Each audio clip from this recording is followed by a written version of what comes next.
A new phase of tension is emerging between Iran and the United States, centered around the potential deployment of a second American aircraft carrier strike group to the Middle East. While no official order has yet been signed, the mere discussion of such a move has triggered alarm inside Tehran and across the region. Iranian media outlets aligned with state security institutions have issued a stark warning. If Washington sends another carrier group, Tehran will interpret it not as deterrence but as preparation for war. Although Iran's foreign ministry has not released a formal declaration, the messaging circulating through semi-official channels is strategic. In Iran's political system, such signals are rarely accidental. They serve as indirect but deliberate communication to Washington while simultaneously reassuring domestic audiences that the leadership is alert and prepared. The narrative being shaped inside Iran frames additional U.S. military presence not as routine force rotation, but as a calculated escalation that could shift the region closer to open confrontation. The United States has already positioned the USS Abraham Lincoln carrier strike group in the Arabian Sea.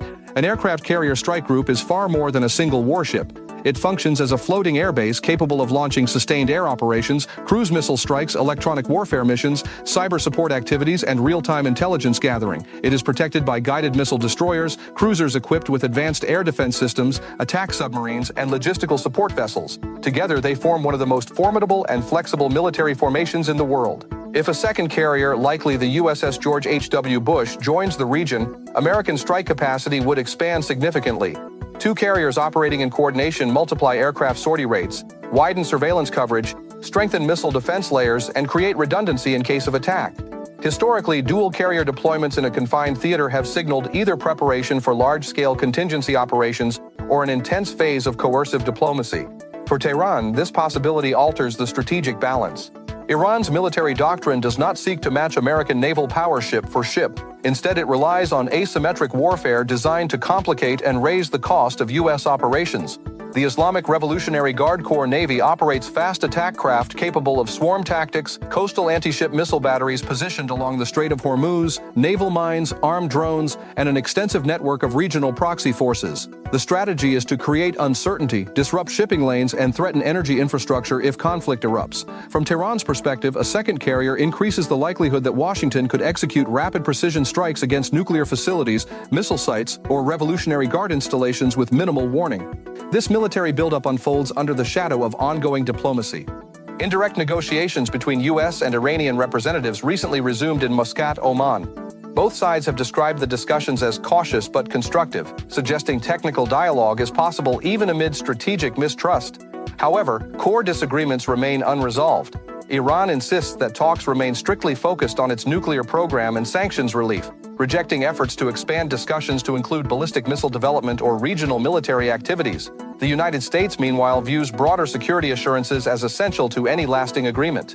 This dynamic creates a central contradiction. Washington believes visible military pressure strengthens its negotiating leverage and deters Iranian escalation. Tehran interprets that same pressure as evidence of bad faith, arguing that negotiations conducted under threat undermine credibility and embolden domestic hardliners who oppose compromise.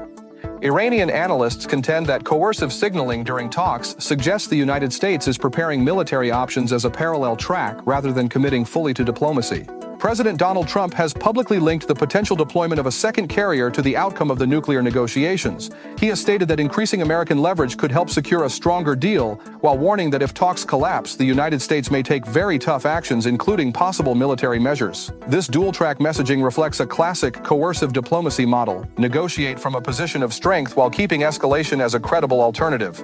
The greatest risk in this environment may not be deliberate war, but miscalculation. The Persian Gulf is narrow, heavily trafficked, and intensely militarized. Iranian patrol boats frequently shadow U.S. naval vessels. Surveillance drones operate in contested airspace.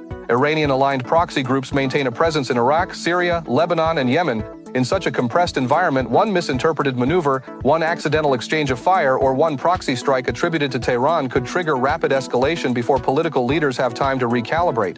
If two U.S. carriers operate simultaneously in the region, the operational tempo increases dramatically. More aircraft sorties, more maritime patrols, more electronic warfare activity, and more intelligence flights all raise the probability of close encounters. History shows that sustained military buildups can generate psychological momentum toward confrontation, even when neither side intends full-scale war. Domestic political calculations also shape decision-making in both capitals. In Washington, a robust military posture reinforces deterrence and reassures regional allies such as Israel and Gulf states that the United States remains committed to regional security. It signals resolve and continuity of American strategic presence. In Tehran, however, appearing to yield under visible military pressure carries political risk. Iran's leadership must balance economic strain from sanctions with ideological resistance to Western coercion. Hardline factions argue that concessions made under threat would invite further demands and weaken national sovereignty. As of mid-February 2026, a second U.S. aircraft carrier has not yet entered the Middle East, but the Pentagon remains in a preparatory posture. Forces are on heightened alert, contingency plans are being reviewed, and regional partners are closely monitoring developments. The situation now stands at a delicate strategic crossroads. If diplomacy succeeds, the military buildup may be viewed retrospectively as leverage that facilitated compromise. If negotiations fail, the current deployments could mark the opening stage of a broader confrontation. For now, Washington and Tehran continue a cautious strategic contest, projecting strength while testing each other's resolve.